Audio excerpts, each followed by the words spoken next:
Buenas tardes, hermanos, que el Señor les bendiga grandemente. Qué privilegio es lo que nuestro buen Señor nos da, el compartir con ustedes esta maravillosa hora de la tarde. Al Señor es toda gloria, toda honra y todo honor. El tema que estamos estudiando en el capítulo 11 del Evangelio de Juan, mis hermanos: yo soy la resurrección y la vida. Como primer subtema que hemos estudiado, preparación para el milagro o enfermedad para gloria de Dios. El segundo subtema, la llegada del Salvador. El tercero que hoy nos corresponde estudiar, el milagro en sí, es decir, la resurrección de Lázaro. Y en una cuarta exposición, las consecuencias del milagro. Mis amados hermanos, en todo lo que estamos estudiando la divinidad de Cristo. El milagro es de suma importancia, claro, muy importante, pero Cristo es la persona más importante. En el pasaje y cuando estudiamos todo el Antiguo Testamento, el Nuevo Testamento, el personaje principal de quien la Biblia habla es la persona de Cristo y su importancia para la salvación. Y que también vamos a estudiar 5 escenas que encontramos en los versículos 37 al 44. Número 1, nos vamos a encontrar con la perplejidad, que es igual a duda o confusión. Número 2, el problema. El problema es descomposición del cuerpo de Lázaro. Número 3, la promesa de resurrección. Número 4, la oración de Jesús. Y número 5, el poder de Dios. Mis amados hermanos, cada uno de ellos vamos a estudiar en estos momentos con mucha sinceridad la palabra del Señor, mis amados hermanos. Dice la palabra del Señor en los versículos 37 al versículo 44. Se lee de la manera siguiente: y algunos de ellos dijeron: ¿no podía este que abrió los ojos al ciego haber hecho también que Lázaro no muriera? Esta es la mente del hombre natural. Jesús, profundamente conmovido, otra vez vino al sepulcro, al cementerio. Era una cueva y tenía una piedra puesta encima. Dijo Jesús: quitad la piedra. Marta, la hermana del que había muerto, es decir, Lázaro, le dijo: Señor, hiede ya, porque es de 4 días. Jesús le dijo: ¿no te he dicho que si crees, verás la gloria de Dios? Entonces quitaron la piedra de donde había sido puesto el muerto, y Jesús, alzando los ojos a lo alto, dijo: Padre, gracias te doy por haberme oído. Yo sabía que siempre me oyes, pero lo dije por causa de la multitud que está alrededor. ¿Cuál era el propósito? Y aquí vamos a encontrarnos con el propósito: para que crean que tú me has enviado. Y habiendo dicho esto, clamó a gran voz: Lázaro, ven fuera. Y el que había muerto salió, atadas las manos y los pies con vendas, y el rostro envuelto en un sudario. Jesús le dijo: desatadle y dejadle ir. Mis apreciables hermanos, durante el ministerio terrenal del Señor Jesucristo, hizo muchas afirmaciones sobre sí mismo, sobre su deidad. Cuando estudiamos el Evangelio de Juan y los 4 evangelios, nos vamos a encontrar con las afirmaciones que hizo el Señor Jesucristo sobre sí mismo, refiriéndose a Él como el Hijo de Dios, el que tiene poder sobre todas las cosas. ¿Cuál es la razón? Es que Él es el Dios creador y Él es la fuente de vida. En Él se origina la vida. Él es el origen de la vida. Aún así, también dio evidencia poderosa y convincente por medio de las señales milagrosas que realizó. ¿Cuál es el propósito de las señales milagrosas, sorprendentes que el Señor hizo? Aquí está el propósito: para respaldar la veracidad de tales afirmaciones. Cuando sus enemigos exigieron saber si era o no el Mesías, Jesús se refirió a esas señales para probar su autenticidad y dijo en Juan 10:25, versículos 37 y 38, 3 versículos en Juan 10, Él les responde de la manera siguiente: las obras que yo hago en nombre de mi Padre, ellas dan testimonio de mí. ¿Quiénes dan testimonio de Él? Las obras que hace dan testimonio de su veracidad, que Él es el Hijo enviado de Dios. Si no hago las obras de mi Padre, no me creáis. Mas si las hago, aunque no me creáis a mí, creed las obras, para que conozcáis y creáis que el Padre está en mí y yo en el Padre. ¿Qué es lo que encontramos en este pasaje, mis hermanos? Encontramos la unidad del Padre con el Hijo. Y este pasaje nos muestra que Jesucristo es Dios mismo. Nunca me cansaré de enseñar acerca del Evangelio, acerca del origen del Evangelio y del Evangelio mismo. Nunca me cansaré. Así como Cristo, todas sus enseñanzas es frecuentemente y todos los días hablando del Evangelio.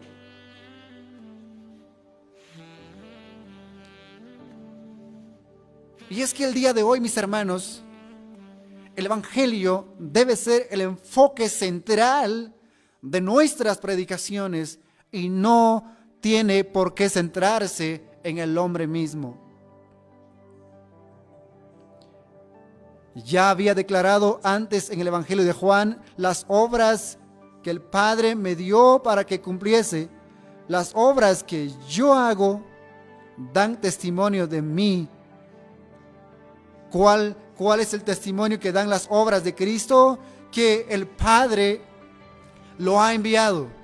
Cristo dice que el Padre me ha enviado. Juan 5:36.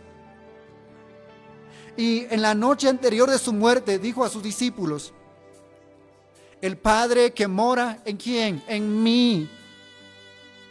Él hace las obras. Creedme que yo soy en el Padre y el Padre en mí. De otra manera, creedme por las mismas obras. Juan 14, 10 al 11. La gente, sus discípulos mismos, no creían en Él. Dudaban de Él. Todo lo que Él hacía,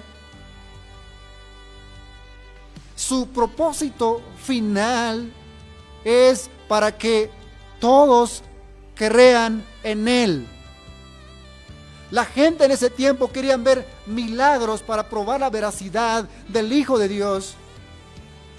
Y el día de hoy la gente sigue queriendo milagros como para creer en Dios. Pero mis hermanos, quiero decirles, el propósito de los milagros en la Biblia que hizo Cristo es para que la gente, los judíos, sus seguidores, crean que el Padre envió a su Hijo Jesús. ¿Cuál es el propósito de que Cristo fue enviado al mundo? Para salvar al mundo escogido por el Padre para salvación. Ese era el único propósito de Él. ¿Y cuál es el propósito de cada predicador hoy en día? Es para que el mundo sea salvo a través de la predicación fiel de la palabra del Señor. Jesús probó que el Hijo del Hombre tiene potestad en la tierra para perdonar pecados. Mateo 9:6. Cuando sanó a un paralítico, demostró que el reino de Dios había llegado a sus oyentes cuando expulsó demonios. Lucas 11:20. Cuando Juan el Bautista envió mensajeros a quién? A Jesús para preguntarle: ¿eres tú el Mesías que había de venir o esperaremos a otro? Jesús respondió. Nos encontramos con imperativos. Id. El primer imperativo, id. Pero también es un verbo, el verbo ir. Segundo, haced. ¿Qué? Saber a Juan lo que habéis visto y oído. ¿Qué es lo que ellos vieron en ese momento? Los ciegos ven. Los cojos caminan. Los leprosos son limpiados, son purificados. Los sordos oyen, los que no podían oír, oían. Los muertos son resucitados y a los pobres es anunciado el Evangelio. Él no les dijo, yo soy, sino Él les dio la prueba de que Él es Dios y Él es el Hijo del Hombre enviado de parte de Dios para salvar al mundo incrédulo que no creía en Dios. Lucas 7, 19 y 22. Mis amados hermanos, cuando las autoridades judías, airadas, exigieron saber con qué autoridad había limpiado el templo, Jesús les respondió, hablando de su cuerpo: destruid este templo, y en 3 días lo levantaré. Hablándose de su resurrección, Juan 2:19. Como indica Juan, hablaba del templo de su cuerpo, versículo 21. El Señor dijo en repetidas ocasiones a sus discípulos que se levantaría de los muertos, Mateo 16:21. 17:22 al 23, 20:18 al 19 y Lucas 24:6 al 7. Y su resurrección, la mayor evidencia de todas, probó que Él era quien decía. No hay más milagros más grande que la resurrección de Cristo. Que cuando Él triunfó sobre el poder del pecado, sobre el poder de las tinieblas, su luz brilló, no se quedó en la tumba, Él resucitó. Esa es la mayor evidencia de todos los milagros, su resurrección. En las palabras del apóstol Pablo, Jesús fue declarado Hijo de Dios. ¿Con qué? Con poder, según el Espíritu de santidad, el Espíritu Santo, por la resurrección de entre los muertos. Romanos 1:4. Tal como la alimentación de los 5,000 ilustró la afirmación de Jesús sobre el pan de vida. 6:35 del Evangelio de Juan. Y es que esto no es algo natural para el hombre, alimentar a más de 5,000 hombres con apenas 5 panes y con unos pececillos. No es natural. Lo que probó el Señor allí es su afirmación sobre ser la fuente de vida. Él es el origen de la vida espiritual. Y también Colosenses nos enseña que por medio de Él, de Cristo, fueron creadas todas las cosas. Y Romanos 11 dice, para Él, las cosas existen para Él, por Él y por medio de Él, y por eso a Él debe ser adorado, glorificado, exaltado, debe ser honrado en cada aspecto de nuestra vida.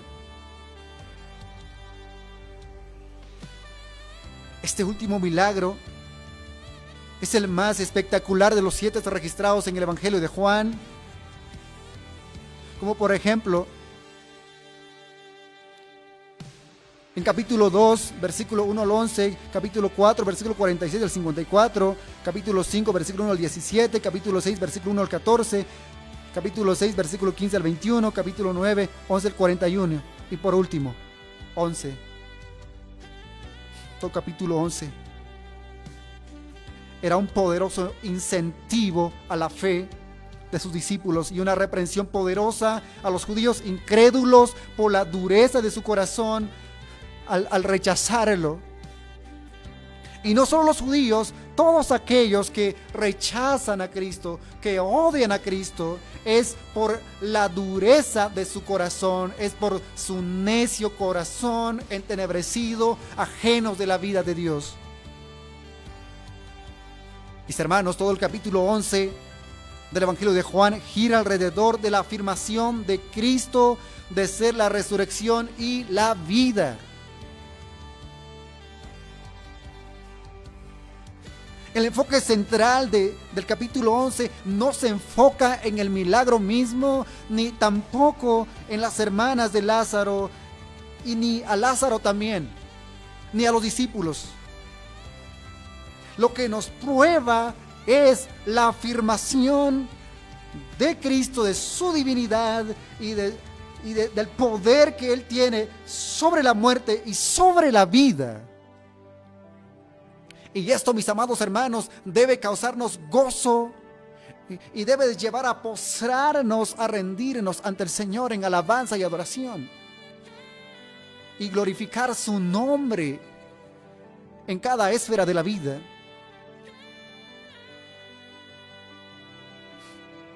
Hermanos, el fin de este pasaje, ninguno de los antes mencionados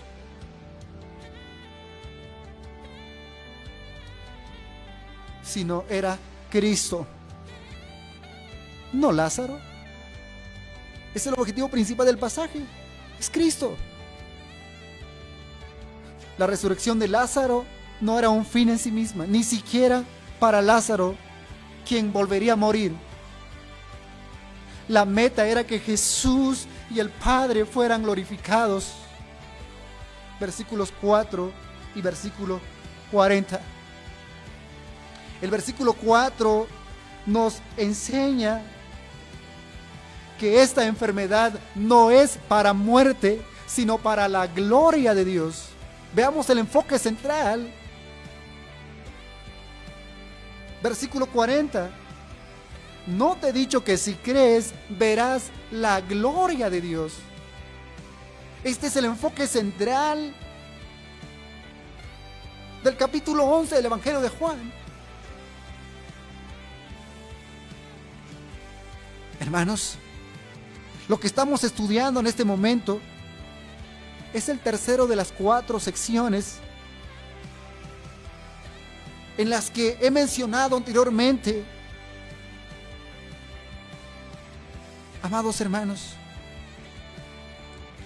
es muy importante entender cada una de ellas.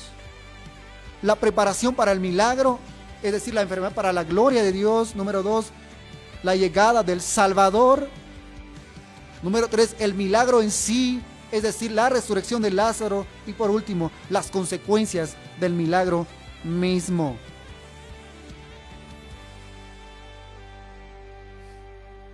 El relato dramático de la resurrección de Lázaro en el versículos 37 al 44, amados hermanos, se desenvuelve en 5 escenas, como cuáles: número 1, la perplejidad; número 2, el problema; número 3, la promesa; número 4, la oración; número 5, el poder de Dios. En primer lugar, vamos a estudiar, primer punto, la perplejidad. Veamos, versículo 37. Y algunos de ellos dijeron, ¿quiénes? La gente que estaban consolando a las hermanas del que se había fallecido. Cuando Jesús lloró, versículo 35, lloró Jesús. Entonces en la mente de ellos imaginaron, pensaron, es que él apreciaba bastante a su amigo Lázaro. Amaba mucho, lo quería mucho, lo apreciaba mucho. Entonces dijeron, ¿pero cómo? Si en verdad lo amaba, ¿será que no podía Jesús, que abrió los ojos al ciego, haber hecho también que Lázaro no muriera?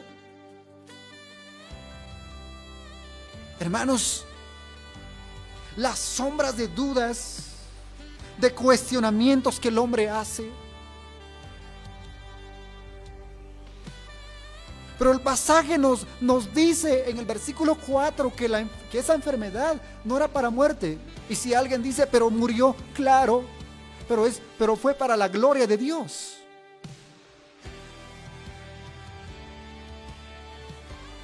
Jesús polarizó a las personas durante todo su ministerio. Por ejemplo, una referencia, capítulo 7, versículo 12. Dice así la palabra del Señor, amados hermanos. Y había gran murmullo acerca de él entre la multitud, pues unos decían, es bueno, pero otros decían, no, sino que engaña al pueblo. Él nunca engaña a nadie. Versículo 43. Hubo entonces disensión, división entre la gente a causa de él. ¿Por qué? No comprendían quién es él. No comprendía porque su corazón estaba... ¿Qué? Estaba ciego. Y este incidente no fue la excepción. Después de verlo llorar, versículo 35,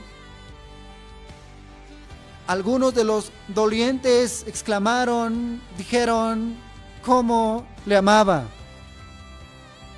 Sin embargo, había quienes no estaban tan seguros y recogiendo la actitud de las hermanas preguntaron, ¿no podía este que abrió los ojos al ciego haber hecho que también Lázaro no muriera? Cuando el hombre pasa por circunstancias adversas en la vida, empieza a decir, ¿por qué me pasa esto? ¿Por qué a mí? No. En vez de cuestionar, digámosle, Señor, ¿para qué me está pasando esto? Ayúdame a entenderlo. ¿Y para qué estaba pasando ello? Para ver la gloria de Dios. La sanidad del que nació ciego, capítulo 9, versículo 1 al 41. El último gran milagro que había realizado en las cercanías de Jerusalén había causado tanta sensación entre las personas que aún estaba vivo en el recuerdo varios meses después. Los dolientes probablemente se burlaban, pero estaban confundidos. No entendían.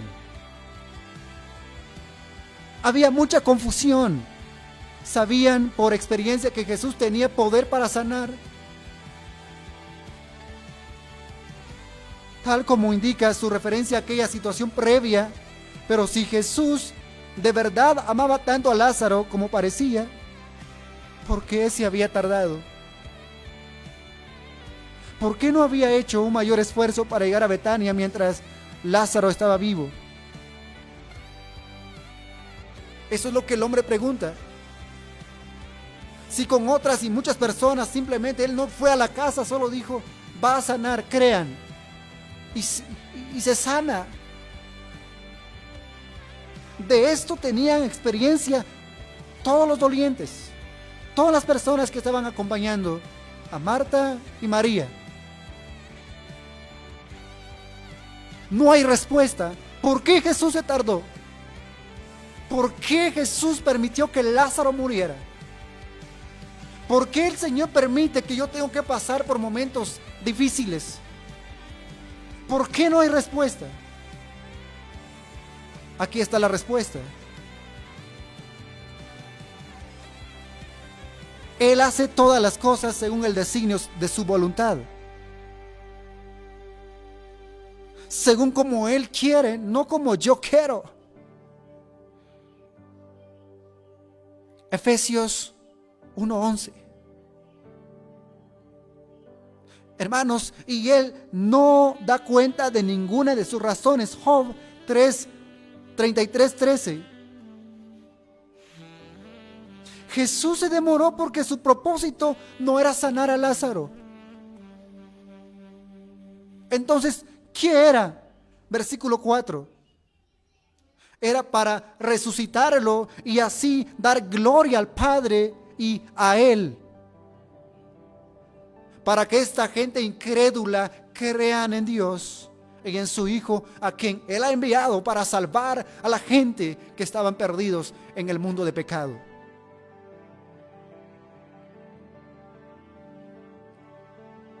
Veamos el problema. Versículos 38 al 39. Jesús, profundamente conmovido otra vez, vino al sepulcro. Era una cueva y tenía una piedra puesta encima. Dijo Jesús, quitad la piedra. Marta, la hermana del que había muerto, le dijo. Ella observó el problema, ella miró el problema. Y ella dijo, Señor, llegue ya, porque es de 4 días. La descomposición del cuerpo. ¿Cuántos hoy en día ven el problema, pero no ven a Dios? Ven la enfermedad, pero no ven a Dios. Ven la partida de un ser querido, pero nunca ven a Dios. Las dudas expresadas por algunos de los dolientes en el versículo 37 motivaron. ¿Qué? Otra vez Jesús se conmovió profundamente. Embri Maumai. El versículo 33. Jesús entonces, al verla llorando y a los judíos que la acompañaban también llorando, se estremeció en espíritu y se conmovió. ¿Por qué? Era hombre. Él tenía la naturaleza humana y divina, 100% hombre y 100% Dios.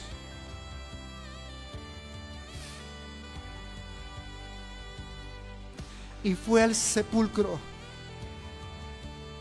El sepulcro, como era común en Israel, era una cueva. Génesis 23:19, como una referencia. Al parecer esta era una nueva cueva natural. La palabra que traduce cueva se usa en otras partes para describir las cuevas naturales, no las hechas por el hombre. Hebreos capítulo 11, versículo 38.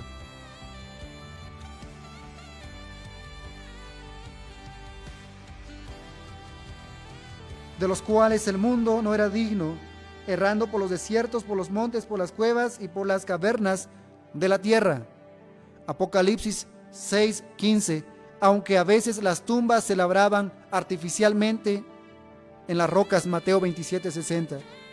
En cualquier caso, el piso debía estar nivelado y en las paredes debía haber estantes para los cuerpos. La tumba estaba localizada fuera de la aldea. ¿Por qué? De modo que los vivos no se contaminaran ritualmente por el contacto con el cadáver. Referencia bíblica, Números 16-19. Mateo 23-27 y Lucas 11-44. También estaba sellada por una piedra. Aquí está el problema. Una piedra redonda y grande, ubicada frente a la entrada para proteger el sepulcro de ladrones y animales. Estaba bien seguro. Hermanos, la orden concisa del Señor asustó a Marta, quien en este momento ya se había unido a María y los otros dolientes. Jesús da la orden a un discípulo. No. Él les manda diciendo: quitad la piedra. Amados hermanos, cuando el Señor habla, ¿se obedece o no se obedece? La respuesta es: se obedece. Cuando Él dijo quitad la piedra, aún no entendía que el Señor pretendía resucitar a Lázaro. Su preocupación era que el cuerpo de su hermano, después de 4 días en la tumba, había comenzado a descomponerse. Ella vio con sus ojos naturales la idea que tenía: a los cuantos días empieza a descomponer el cuerpo del ser humano. La razón es que los judíos no embalsamaban, usaban especias aromáticas para disimular temporalmente el olor del decaimiento. Sin embargo, después de 4 días, el hedor proveniente del sepulcro y el cadáver putrefacto había sofocado el aroma de las especias. Evidentemente, Marta supuso que Jesús quería darle una última mirada al cuerpo de su amigo. Esto era el pensamiento de ella. Sin embargo, le horrorizaba el pensamiento de ver y oler el cuerpo de su hermano en estado de descomposición. O que el cuerpo fuera visto públicamente en esa condición, si, según ella, era demasiado tarde para que Jesús hiciera algo por Lázaro. Veamos la mente humana. Para la mente humana es tarde. Y hoy mucha gente se preguntan por el internet, se preguntan por muchos medios: ¿por qué no ha venido el Señor? ¿Por qué el Señor está permitiendo que vamos a pasar por muchas dificultades, por tormentos, por enfermedades, por terremotos, por tornados, huracanados? ¿Por qué el Señor permite eso? Tranquilos. Aprendamos a depender del Señor en fe en cada aspecto de la vida.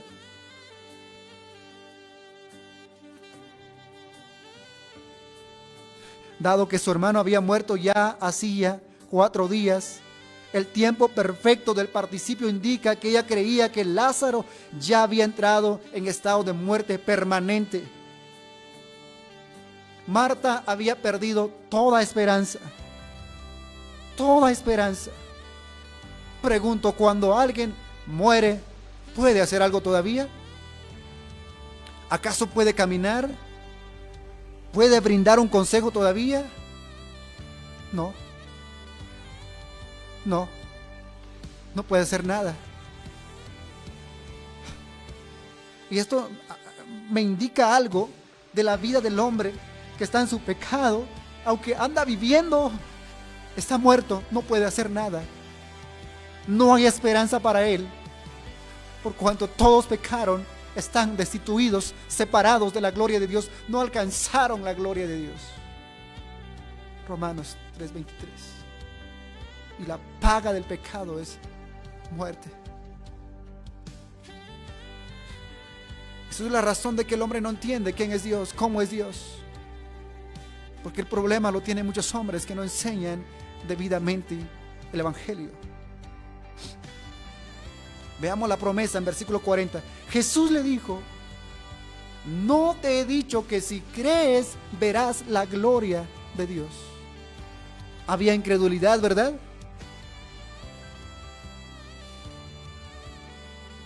El desespero de Marta suscitó una respuesta de Jesús, en parte para darle esperanza y en parte como una reprensión suave. El texto no registra al Señor haciéndole a Marta esta declaración exacta en su conversación previa, versículos 20 al 28. Por lo tanto, podría estarse refiriendo a una acotación anterior que no aparece en las Escrituras, o puede ser que la declaración pretendiera ser una composición del versículo 4 y sin duda ya le habían explicado sus palabras a María y Marta en los versículos 23 al 26. En cualquier caso, el recordatorio de Jesús fue un reto a Marta para que dejara de preocuparse por el cuerpo de su hermano y comenzara a centrarse ¿en quién? En Dios, en Cristo. ¿Qué es lo que hace el ser humano? El ser humano, su pensamiento circula en sí mismo. Todos los días su pensamiento circula en su proyecto, en su vida, todos los días en el internet, todos los días en sus proyectos, en sus metas. Pero todo aquel que su mente solamente está centrado en sí mismo está muerto. Tiene la vista corta. No puede ver al Señor. Pero ¿qué es lo que el Señor pide aquí? Es para que Marta y María pudiesen centrarse y ver a Jesús, Dios. El Señor prometió que si ella creía, vería la gloria de Dios revelada. Por supuesto, eso no hace el milagro dependiente de la fe de Marta. Era un acto soberano de Cristo, diseñado para gloriarse Él y glorificar a su Padre, haciendo manifiesto su poder de resurrección. En consecuencia, había ocurrido independiente de la respuesta de Marta. Pero aunque todos los presentes verían el milagro, solamente quienes tienen fe en Cristo verían la totalidad de la gloria de Dios allí reflejada. Pero todo aquel que no tiene fe en Cristo no va a ver la gloria de Dios en Cristo y tampoco va a glorificar a Cristo. Leon Morris lo explica: para Jesús la gloria de Dios era lo importante. Pero el día de hoy la gloria es lo más importante para el hombre, ¿verdad? El hombre busca su propia gloria, exhibe los actos que hacen hombres en la televisión, exhiben los milagros que realizan. Y muchos de ellos atribuyen al Espíritu Santo, aunque quien está obrando ahí es el diablo.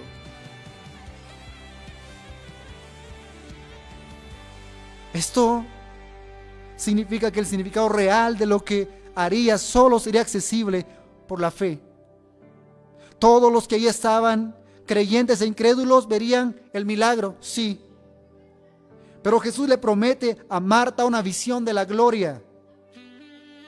La multitud vería el milagro, pero solo los creyentes percibirían el significado real del milagro, la gloria de Dios. La gente hoy exhibe los milagros en la televisión, en lugares públicos, en la iglesia, para atraer gente para ellos, no para Dios. ¿Dónde está el mundo cristiano evangélico?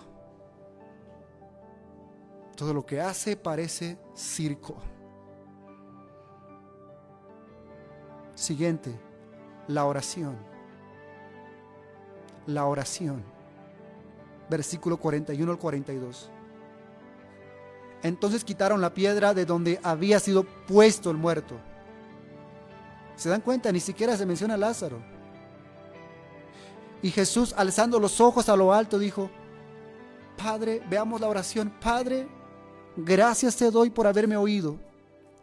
Yo sabía que siempre me oyes, pero lo dije por causa de la multitud que está alrededor, para que crean que tú me has enviado. Calmada por la promesa del Señor, Marta consintió quitar la piedra de la entrada de la tumba, y así lo hicieron algunos de los presentes. La sorpresa ¿Estaba teniendo mal olor? No, por supuesto. Jesús no necesitaba su ayuda. Una piedra para él no era obstáculo. Nada, no era obstáculo, una pequeña piedra. No. Para aquel que tiene el poder de resucitar a los muertos, para aquel que tiene el poder para sustentar la creación misma que ha creado, no era un obstáculo, no era un estorbo, nada. Él podía hablarle a la piedra, quítate de ahí. Y la piedra obedecería, aunque el hombre no va a obedecer, pero la creación obedece aunque el hombre no obedece.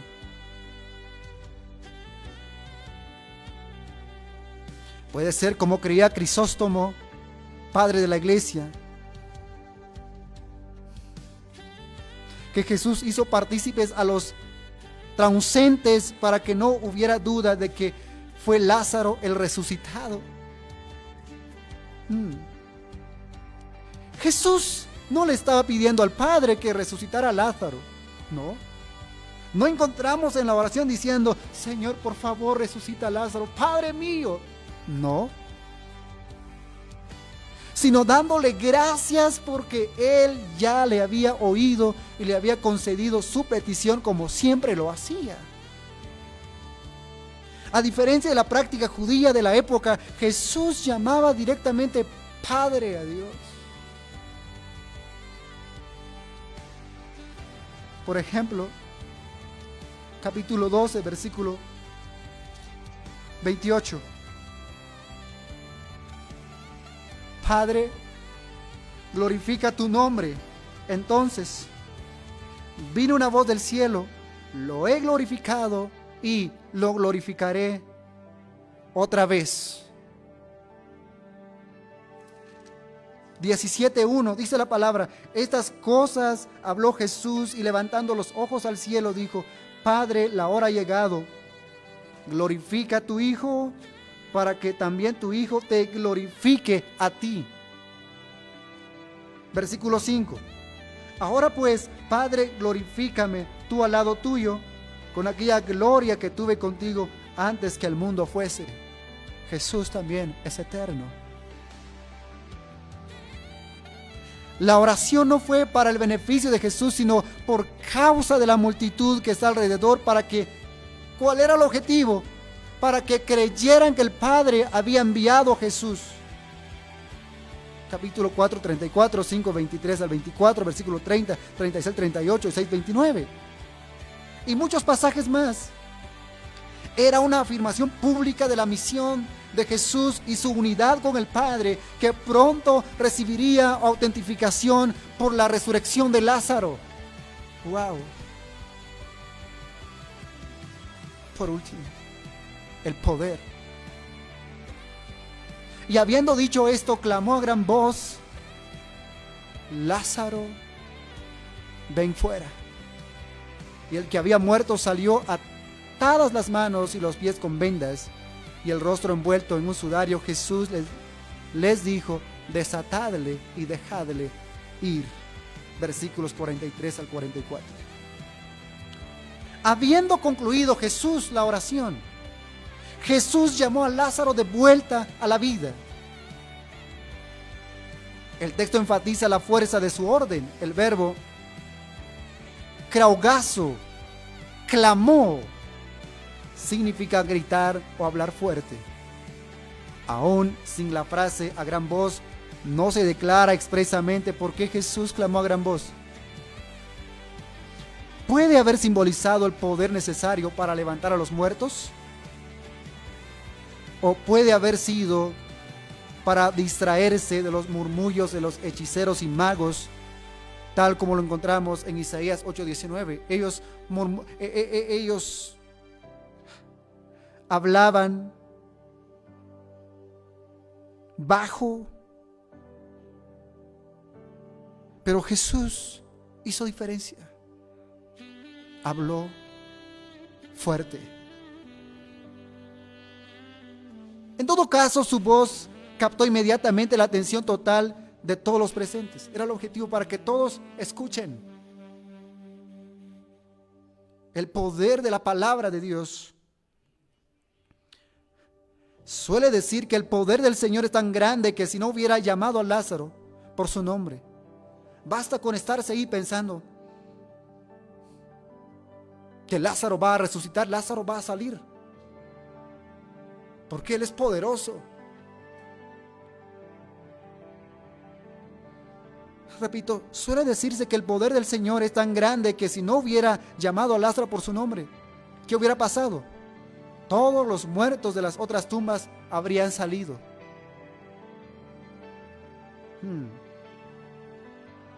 En algún día futuro eso es precisamente lo que va a suceder y lo que va a hacer Jesús cuando va a levantar a la iglesia. Jesús había dicho antes en el Evangelio de Juan: no os maravilléis de esto, porque vendrá hora cuando todos los que están en los sepulcros oirán su voz, y los que hicieron lo bueno saldrán ¿a qué? A resurrección de vida, mas los que hicieron lo malo a resurrección de condenación. Juan 5, 28 al 29. Amados hermanos, por eso todos los que predican la palabra del Señor con sinceridad, los que se enfocan predicando el Evangelio del reino del Señor, son instrumentos útiles en las manos del Señor para cumplir su propósito.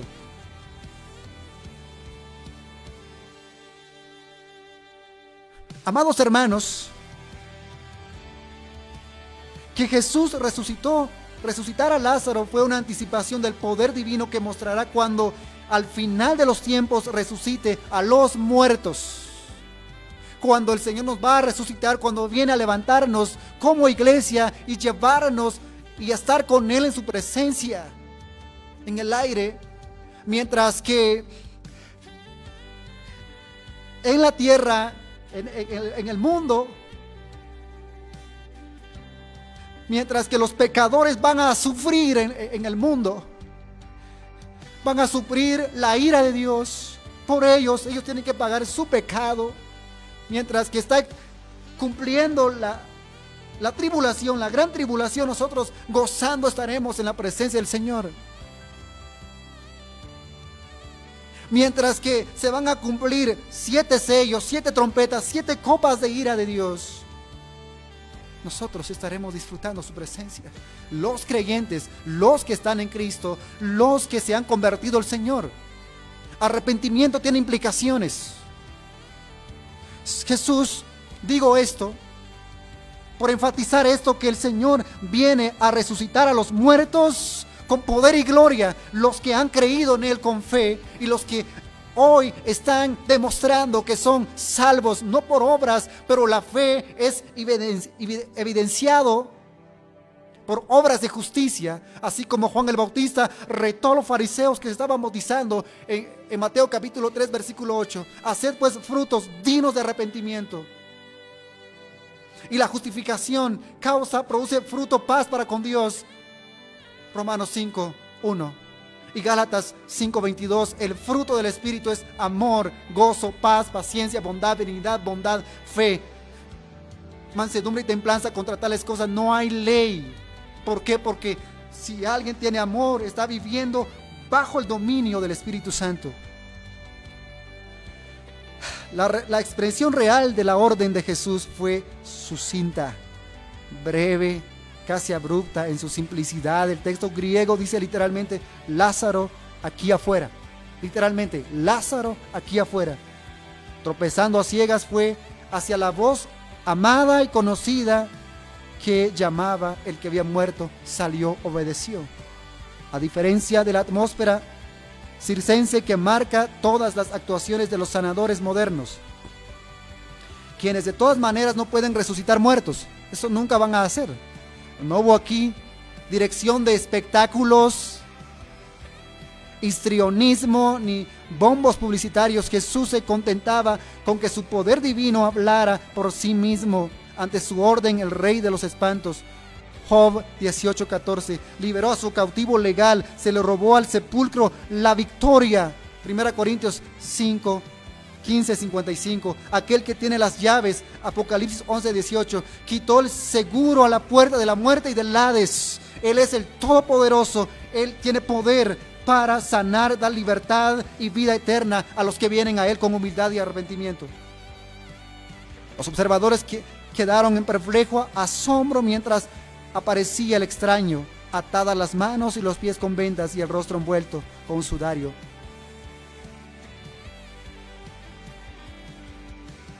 Referencia 27, capítulo 20, versículo 7, arrastrándose hasta la puerta de la tumba.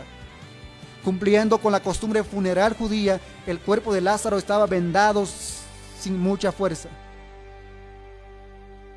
lo cual le permitiría caminar con torpeza por su cuenta. Probablemente algunos de los transeúntes huyeran con pánico, desconcertados y nerviosos por la escena sorprendente. ¿Qué va a hacer usted si va a resucitar un muerto? ¿Va a encontrar en la calle? ¿O va a pasar cerca del cementerio y de repente usted conoce que una persona ya había muerto y va a resucitar? ¿Qué pasaría? Después del milagro, Jesús dio de inmediato la orden de desatarlo y dejarlo ir. Notemos bien la orden práctica y semejante de darle algo a comer a la hija de Jairo cuando la resucitó. Marcos 5:43.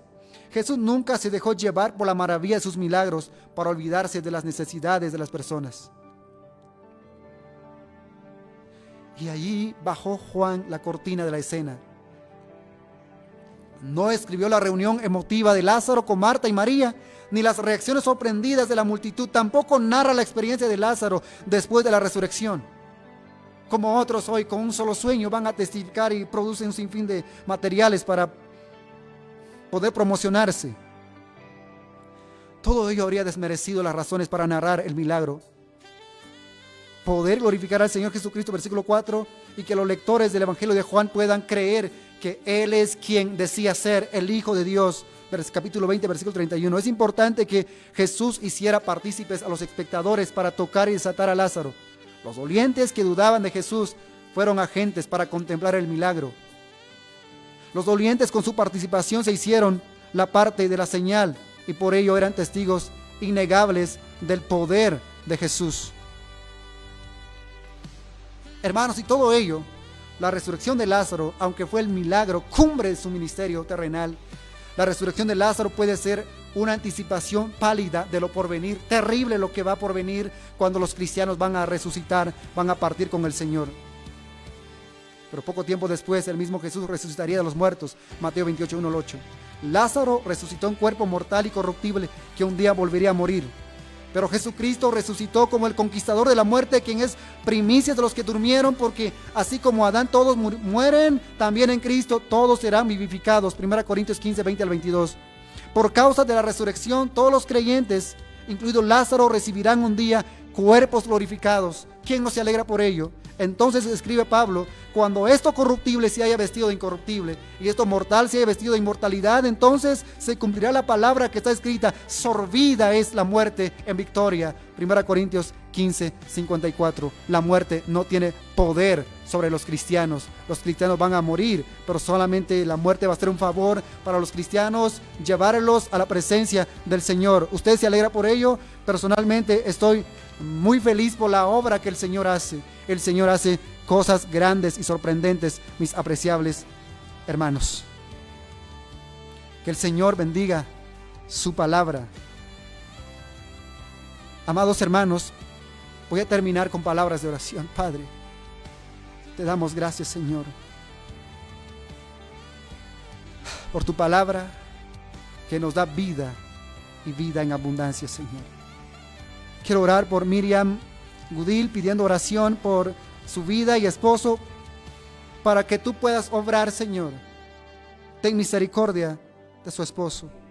Señor, queremos que tu nombre sea glorificado en estas peticiones y motivos de oración. Padre, glorifica tu nombre en cada petición, en cada oración.